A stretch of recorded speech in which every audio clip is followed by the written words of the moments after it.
Bonjour chers frères et sœurs, je vous salue vous qui aimez Dieu de tout votre cœur, qui avez confiance en Jésus-Christ, parole éternelle de Dieu, et qui ne refusez pas l'intercession de la Vierge Marie et de tous les saints qui vivent dans le sein de Dieu. Alors, si vous regardez la playlist de mes vidéos sur ma chaîne YouTube Jean de l'amour de Jésus, vous verrez que j'ai eu à faire récemment une vidéo que j'ai intitulée Abraham, du sacrifice d'animaux à la ligature d'Isaac. Mais je voudrais faire une suite, donner une suite à cette vidéo-là. Parce que quand il y a eu la ligature d'Isaac, c'est-à-dire qu'il a lié Isaac, il l'a mis sur l'autel, finalement Isaac n'a pas été sacrifié. Parce que les chrétiens font l'erreur de parler du sacrifice d'Isaac. Non, Isaac n'a pas été sacrifié.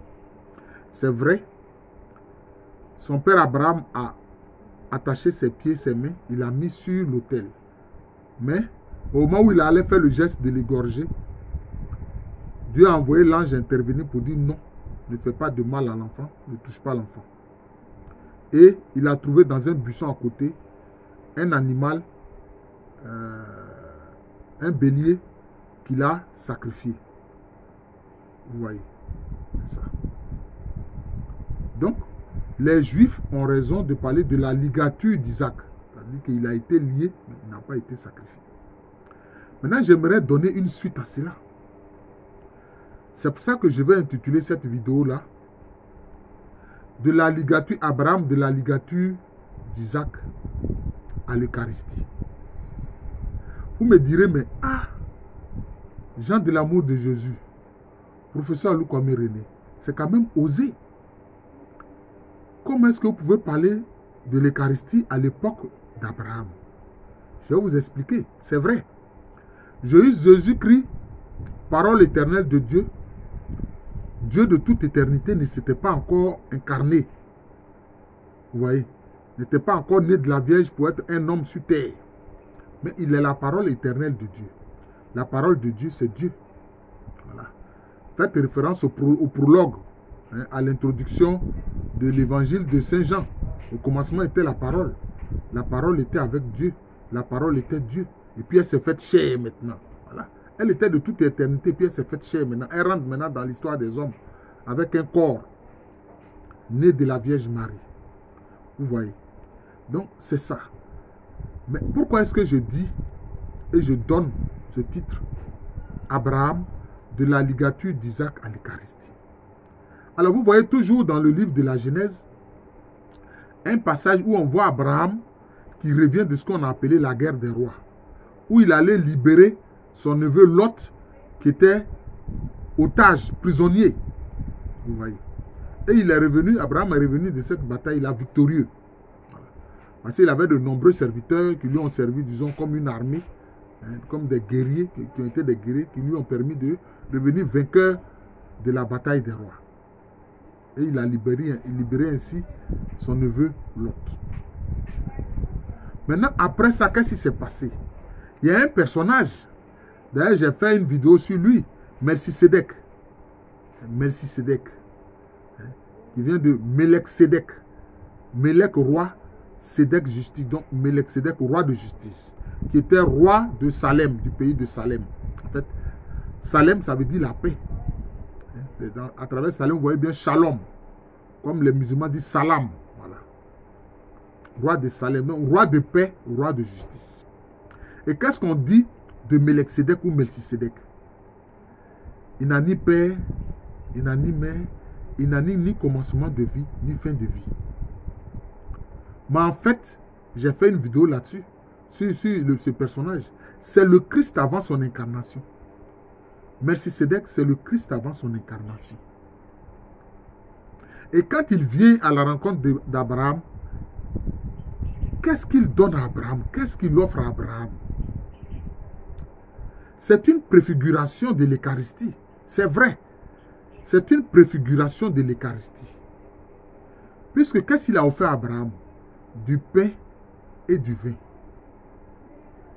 Melchisédek a offert à Abraham du pain et du vin, qui préfigure de l'Eucharistie du Seigneur Jésus-Christ. Vous voyez. Donc, il fait déjà Abraham entrer dans ce mystère eucharistique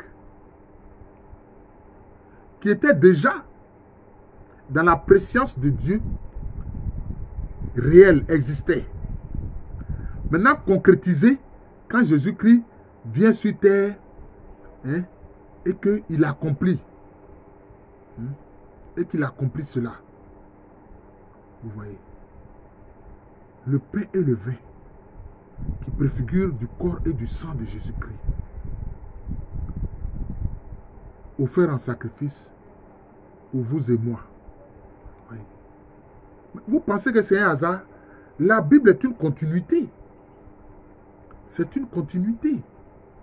Donc c'est pour ça que je dis que le pain et le vin que Melchisédek vient offrir à Abraham, ça préfigure de l'Eucharistie, de ce qui était déjà dans le monde invisible, dans la préscience de Dieu, dans l'Esprit de Dieu, avant que maintenant sa parole éternelle, faite chair Jésus-Christ, vienne maintenant l'accomplir sur terre. En prenant le corps, en prenant du pain, en disant que c'est son corps, en prenant du vin et en disant que c'est son sang. Voilà. Il a pris le pain, il a dit que c'est son corps qui est livré pour nous.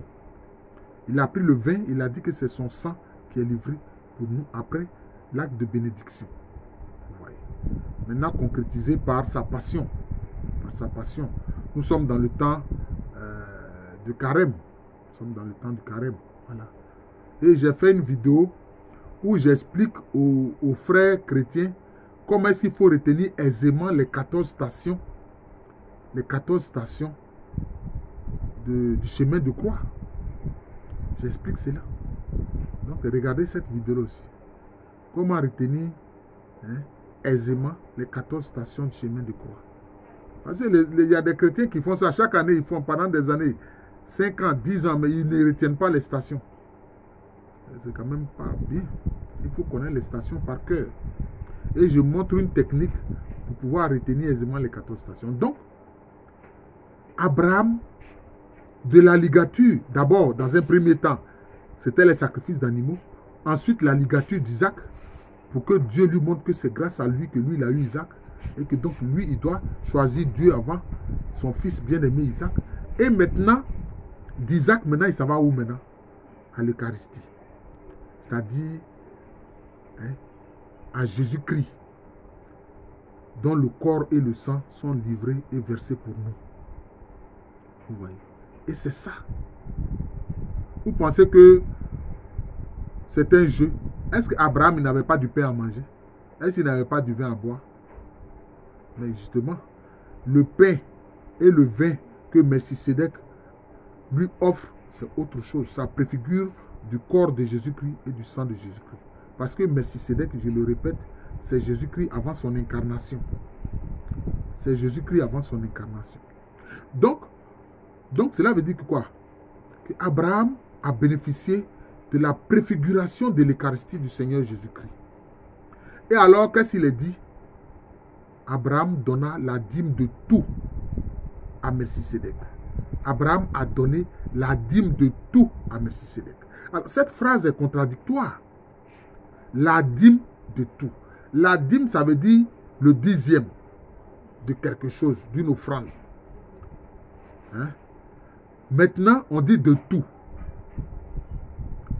Hein? La dîme de tout. Le tout là, c'est quoi?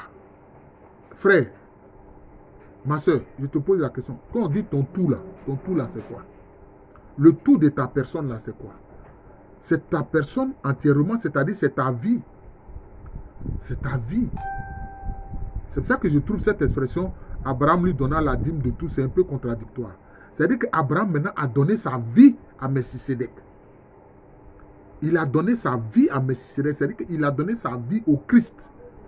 Le Christ, bien sûr, avant son incarnation, en la personne de Jésus. Vous voyez. Abraham maintenant lui a donné sa vie. Il a dit maintenant, Seigneur, ma vie est entre tes mains. Ce n'est plus une affaire de son fils. C'est vrai, son fils c'est une partie de lui, mais ce n'est pas lui-même. Vous voyez. Mais maintenant, Abraham maintenant dit à Melchisédek, à Dieu, je te remets ma vie. Ma vie est entre tes mains. Ma personne est entre tes mains. Tout mon être est entre tes mains. Vous voyez, c'est cela. Et dans notre cheminement spirituel, en tant que disciple de Jésus, c'est ça. Nous donnons notre vie au Seigneur Jésus-Christ. Voilà. Parce qu'il nous a aimé le premier et s'est livré pour nous. Donc nous aussi, nous lui donnons en retour notre vie. Parce que c'est lui qui a sauvé notre âme. Vous voyez? Donc c'est ça. Et c'est ce qu'Abraham a fait. Et donc, le fait de donner sa vie au Seigneur, ce n'est pas différent de ce que chaque chrétien fait en donnant sa vie au Seigneur Jésus-Christ. Sauveur de nos âmes, sauveur de nos vies, rédempteur de nos vies. Donc c'est ça, c'est ce qu'Abraham a fait. Voilà. Abraham, il est un peu un chrétien avant l'heure. Je répète, Abraham est un chrétien avant l'heure. Voilà. C'est cela. Donc, je vais oser intituler cette vidéo Abraham de la ligature d'Isaac à l'Eucharistie. Et qu'est-ce que Melchisédek lui a dit encore? Abraham adorait Yahvé, Dieu, sous le nom de El Shaddai. El Shaddai, bon, littéralement, en fait, El Shaddai, ça veut dire la montagne. Mais ça veut dire le puissant. Il adorait Dieu sous le nom du puissant, du Seigneur. Il appelait Seigneur le Tout-Puissant. Le Tout-Puissant. Le Tout-Puissant. Mais, Melchisédek va lui révéler un autre nom de Dieu. C'est El Elyon. El Elyon qui veut dire quoi? Ça dit le très haut. Le très haut. Le très haut. Voilà. C'est ce nom de Dieu maintenant que Melchisédek va révéler à Abraham. Et c'est ce nom-là qui était usité notamment dans le royaume d'Israël, c'est Elohé. Elohé, le très haut. Malheureusement, ceux qui étaient à Jérusalem, qui connaissaient le nom de Dieu Yahvé, qui n'était pas prononcé même d'ailleurs, en lieu et place, ils disaient Adonai, Seigneur, ou bien ils disaient Hachem, c'est-à-dire le nom. Hachem, le nom. Ils ne disaient pas le nom de Dieu. Par respect, bien sûr. Et le nom Yahvé, Yod He Vo He, était prononcé une seule fois par an par le grand prêtre. Sous le bruit des clochettes, des corps et autres. Donc, on n'entendait pas ce qu'il disait en étant dans le sein des saints là-bas. Vous voyez. Mais, Melchisédek maintenant a révélé le nom. El Elyon. Elohé, le très haut. El Elyon, le très haut. Elohé. D'ailleurs, c'est ce nom-là que notre Seigneur Jésus-Christ a prononcé sur la croix. Elohé, Elohé, lama sabachthani. C'est-à-dire, le très haut, pourquoi m'as-tu abandonné? On a traduit, mon Dieu, pourquoi m'as-tu abandonné? De toute façon, c'est Dieu qui est le très haut. Sinon, Elohé, c'est le très haut. Oui, c'est ça. C'est le nom de Dieu là. Et puisque Jésus, lui-même, il est homme et Dieu. Mais lui, en étant à Nazareth, c'est dans la partie qui faisait partie du royaume d'Israël. Quand le royaume s'est scindé en deux, après la mort de Salomon. Parce qu'après la mort de Salomon, le royaume s'est scindé en deux. Le royaume d'Israël au nord, puis le royaume de Juda au sud. Voilà. Dans le royaume de Juda, Dieu était adoré sur le nom Yahvé. Dans le royaume d'Israël, Dieu était adoré sur le nom de Elohé. Voilà. Donc, Abraham passe du nom, on lui révèle le nom Elohé. Je vous remercie, je vous souhaite une bonne journée.